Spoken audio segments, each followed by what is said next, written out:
Post matric scholarship के लिए आवेदन प्रक्रिया शुरू हो चुकी है। वैसे कैंडिडेट के लिए जो बीसी और ईबीसी से आते हैं, आपको पता होगा बहुत सारे ऐसे बच्चे हैं जिन्होंने पूर्व के सेशन जो कि 2022-23 था जिसके लिए अप्लाई किए हैं। वो बच्चे जब नए रजिस्ट्रेशन कर अप्लाई करने जाते हैं तो उनको समस्या हो रही है क्योंकि उनका ऑलरेडी रजिस्ट्रेशन हुआ है तो वो अप्लाई नहीं कर सकते हैं। वैसे बच्चों को रिन्यूअल करना है। फिलहाल इस वीडियो में हम आपको पूरी जानकारी बताएंगे। पिछड़ा वर्ग, अत्यंत पिछड़ा वर्ग के जो भी बच्चे हैं यानी बीसी ईबीसी वाले जो बच्चे हैं, अपने फॉर्म को रिन्यूअल आप कैसे करेंगे 23-24 एकेडमिक सेशन के लिए, जिसके बारे में हम इस वीडियो में बात करेंगे।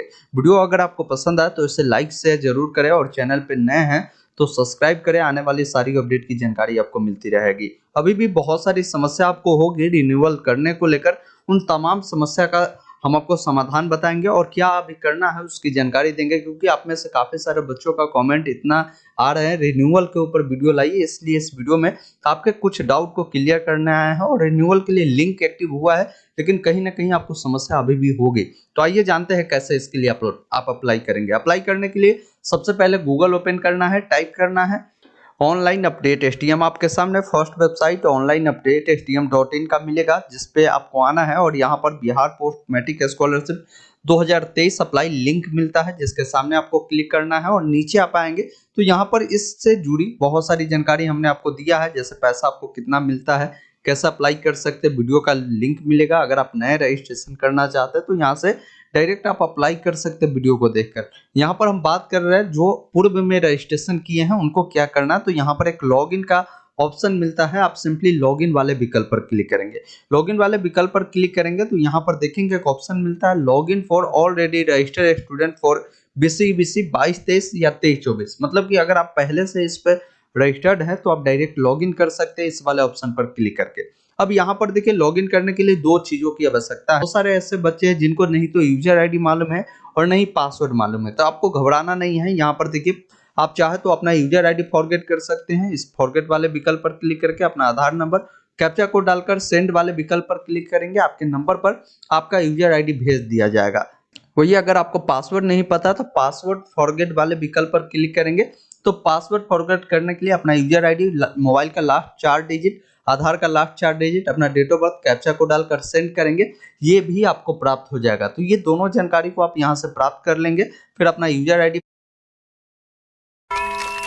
पुलिस ने तुम्हें चारों तरफ से घेर लिया है। लॉगिन करते ही आपके सामने इस प्रकार का डैशबोर्ड आएगा। यहाँ पर सबसे पहला आपको काम करना है कि अगर आपने फॉर्म पुराने सेशन जैसे 22-23 के लिए अप्लाई किया था तो यहाँ से सर्टिफिकेट एंड बैंक अकाउंट जो वेरिफिकेशन डैशबोर्ड है जिस वाले विकल्प पर आपको क्लिक कर अपनी जानकारी को पहले देखना है कि आपकी पुरानी जो फॉर्म फिलअप हुई थी उसका जो स्टेटस है वो आपका वेरीफाई हुआ है या नहीं हुआ। जैसे इन कैंडिडेट का आप देखिए लगभग सभी डिटेल यहाँ पर वेरीफाई हो चुका है, मतलब इसका श्योर है कि पैसा मिलेगा ही मिलेगा।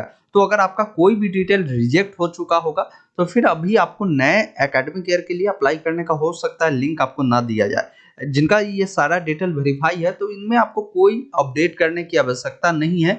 सिंपली आपको यहाँ पर एक ऑप्शन मिलता है अप्लाई फॉर स्कॉलरशिप, जिसके ऑप्शन पर आपको क्लिक करना है। अब जैसे ही आप इस ऑप्शन पर क्लिक करते हैं आपके सामने फिर से एक फॉर्म खुलेगा जो आवेदन फॉर्म होगा, जिसमें देखिए आपको सबसे पहले बोला गया कि अप्लाई जो आप करना चाहते हो वो फ्रेश के लिए करना चाहते हैं या रिन्यूअल के लिए करना चाहते हैं। यहाँ पर भी बहुत सारे कैंडिडेट कंफ्यूजन होते हैं कि क्या चूज करें। देखिए फ्रेश उनको चूज करना है जो पहली बार इस फॉर्म को अप्लाई कर रहे हैं, मतलब पूर्व में आपने किसी स्कॉलरशिप के लिए रजिस्ट्रेशन करके छोड़ा था लेकिन अभी तक आपने अप्लाई नहीं किया तो आप फ्रेश रखें।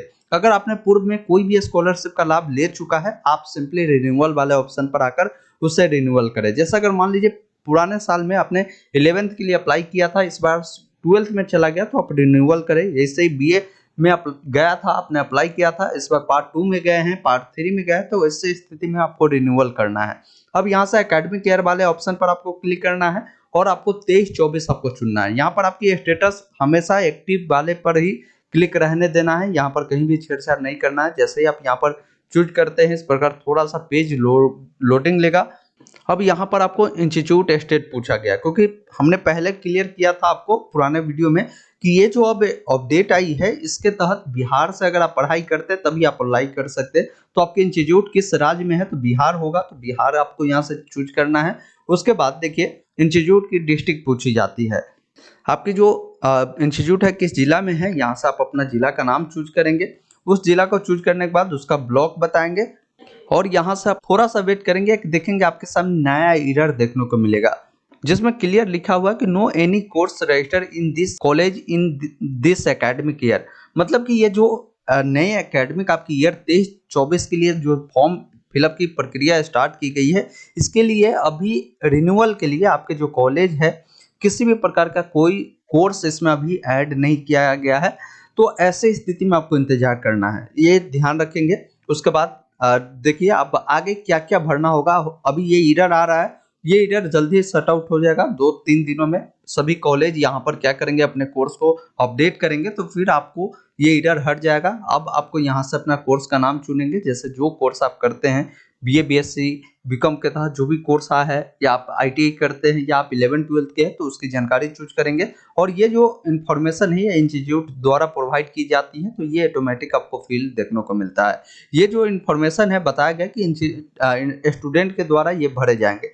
तो यहाँ पर सबसे पहले कोर्स का आपको सेशन पूछा जा रहा है। तो कोर्स का सेशन जैसे अगर मान लीजिए आपने 2022 में एडमिशन कराया है आपने 11th के लिए और आपके सत्र 2022-24 होगी, तो इसी प्रकार 2022-24 लिखना है।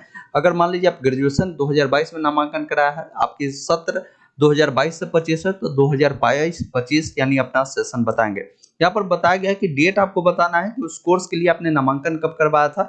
यहाँ से कैलेंडर मिलता है, कैलेंडर के माध्यम से आपको डेट चूज करना है। साथ ही साथ यहाँ पर देखिए स्टूडेंट एडमिशन या रजिस्ट्रेशन नंबर मांगा जाता है, जिसको देना है। बहुत सारे कॉलेज में पार्ट 1 में ही जब जाते हैं या आप 11th में जैसे ही आप प्रवेश करते हैं 12th में जाते हैं तो आपकी रजिस्ट्रेशन हो जाती है। वैसे स्थिति में आप रजिस्ट्रेशन नंबर लिखिए, अन्यथा आप स्टूडेंट एडमिशन नंबर जो आपके रिसिप्ट पर दिया गया होगा उसको डालेंगे।